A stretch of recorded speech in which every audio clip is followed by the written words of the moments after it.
ஒரு சமயம் பிரம்மதேவர் பெருமாளை குறிச்சு தவம் இருந்தார். பெருமாள் அவருக்கு குருவா தோன்றி உபதேசம் செஞ்சார். இந்த சம்பவம் நடந்தது தாமிரபரணி ஆத்தங்கரையில. ஆதியில பெருமாள் தோன்றின இந்த கஷேத்திரம் ஆதி கஷேத்திரமாச்சு. இங்க இருக்க பெருமாள் ஆதிநாதர். இன்ன காலத்துலதான் தோன்றுச்சுன்னு வரையறைச்சு சொல்ல முடியாத பழமையான ஸ்தலம் இது. ஒரு சமயம் ஒரு குரு கிட்ட நிறைய அந்தன சிறுவர்கள் வேதம் படிச்சுட்டு வந்தாங்க. அதுல ஒருத்தன் பேரு மந்தன். அவனுக்கு வேதம் ஒழுங்கா படிக்கவும் வரல, வேதத்தை இழிவாவும் பேச ஆரம்பிச்சான். அதனால கோவப்பட்ட குரு, நீ தாழ்ந்த குலத்துல பிறக்க கடவாயின்னு சபிச்சிட்டார். அதனால அவன் திருக்கோயில்கள்ல புல்ல செதுக்கி சுத்தம் படுத்தி மத்த வேலைகளை எல்லாம் செய்ய ஆரம்பிச்சான். அவனுடைய கைங்கரியத்தினால சந்தோஷப்பட்ட இறைவன் அவனை ஆட்கொள்ள முடிவு பண்ணினார். அடுத்த பிறவியில அவன் தாழ்ந்த குலத்துல தாந்தன்கிற பேர்ல பிறப்பெடுத்தான். ஒழுக்கங்கள்ல சிறந்தவனா இருந்தான். தாமிரபரணி ஆத்தங்கரையில இருக்க ஆதிநாதர் கோயிலுக்கு வந்து அங்க ஆதிநாதரை வழிபட்டுட்டு வந்தான். அந்த கோயில்ல இருக்கிற அந்தணர்களும் சாமி கும்பிட வந்தவங்களும் அவன் தாழ்ந்த குலத்துல பிறந்தவன்னு அவனை வெறுத்து ஒதுக்கினாங்க. அதனால அவன் அங்கிருந்து விலகி தாமிரபரணி வடகரையில இருந்தபடி ஆதிநாதரை கும்பிட ஆரம்பிச்சான். தாந்தனை வெறுத்து ஒதுக்குன அந்தணர்களுக்கு திடீர்னு கண்ணு தெரியாம போச்சு. அவங்க எல்லாம் பெருமாள் கிட்ட நாங்க என்ன பாவம் செஞ்சோம்னு அழுது புலம்புனாங்க. பெருமாள் அசரீரி வாக்கா ஒழிச்சார். என்னுடைய பக்தனான தாந்தனை நீங்க வெறுத்து ஒதுக்குனதுனால உங்களுக்கு உண்டான தண்டனை இது. அவன் கிட்ட போய் மன்னிப்பு கேட்டாதான் இது விலகும்னு சொன்னார். எல்லாரும் தாந்தன் இருக்கிற இடத்துக்கு போனாங்க. அங்க போனதுமே எல்லாருக்குமே கண்ணொளி திரும்பியும் கிடைச்சது. தாந்தனுக்கு பெருமாள் தேவியோட காட்சி கொடுத்து அவனை ஆட்கொண்டார். அதனால இந்த கஷேத்திரத்தை தாந்த கஷேத்திரம்னு நம்மளுடைய புராணங்கள் புகழுது. தாந்தன் இருந்த ஆலமரத்தடியில ஒரு வேடன் கொஞ்ச நேரம் தங்கினதுனால அவன் அடுத்த ஜென்மத்துல சங்கன்கிற பேர்ல ஒரு முனிவரா பிறப்பெடுத்தான். அந்த முனிவர் 8 திசைகள்ல ஒரு திசைக்கு தான் அதிபதியாகணும்னு கடுமையா தவம் இருந்தார். அதை தெரிஞ்சிட்ட நாரதர் அவர்கிட்ட, நீ நாராயணனை குறிச்சு தவம் இருந்தா அதை விட மேலான திரும்பியும் பிறப்பெடுக்காத நிலையை அடையலாம்னு சொன்னார். அதுக்கு அந்த முனிவர், அதுக்கு நான் என்ன பண்ணணும்னு கேட்டார்.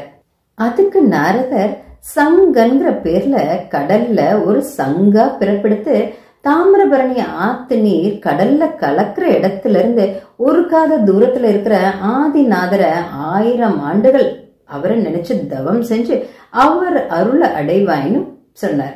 சங்கன் முனிவர் தன்னுடைய தவ வலிமையால சங்கா மாறி தாமிரபரணி ஆத்தங்கரையில இருக்கிற ஆதிநாதரை தினம் பகல் வேளையில பூஜை செஞ்சு கும்பிட்டு இரவு நேரத்துல கடலுக்குள்ள சங்கா வாழ்ந்தார். இப்படி 1000 வருஷங்கள் தொடர்ந்து அவர் செஞ்ச பூஜையினால பெருமாள் சந்தோஷப்பட்டு அவருக்கு கருட வாகனத்துல தன் தேவியரோட காட்சி கொடுத்து அவருக்கு மோட்சம் கொடுத்தார். இன்னைக்கும் சங்கன் ஏறி வந்த துறைக்கு திருச்சங்கன்னி துறைங்கிற பேர் நிலைச்சிருக்குது. சங்க குருகுன்னு சொல்லுவான். ஆதிநாதரை கும்பிட்டு ஒரு சங்கு மோட்சம் அடைஞ்சதுனால இந்த ஊருக்கு திருக்குருகூருங்கிற பேர் வந்தது. தாமிரபரணினாலையும் திருச்சங்கன்னி துறையினாலையும் இது தீர்த்த கஷேத்திரம் ஆச்சு. தன்னை நோக்கி தவம் இருந்த முனிவர்களுக்கு மடியில பூமாதேவியோட வராக பெருமாள் காட்சி கொடுத்தார். அதனால இது வராக கஷேத்திரமாவும் ஆச்சு.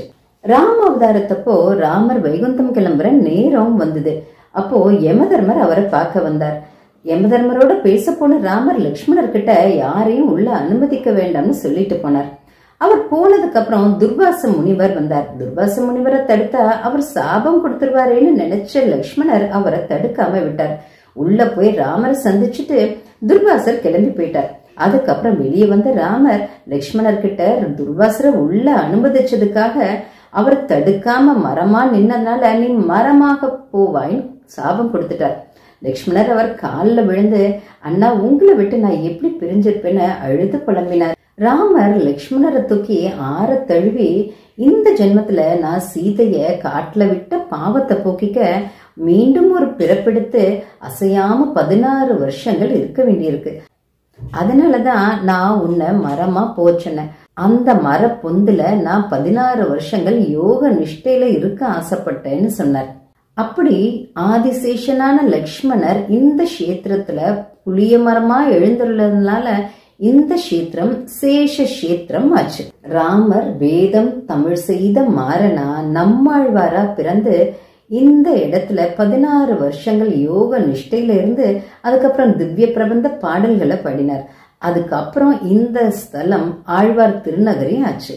அப்படி ஆதிஷேத்திரமாவும் வராக கஷேத்திரமாவும் தாந்த கஷேத்திரமாவும் தீர்த்த கஷேத்திரமாவும் சேஷ கஷேத்திரமாவும் திருக்குறுகூர் பஞ்ச மகா கஷேத்திரமா போற்றி புகழப்படுது.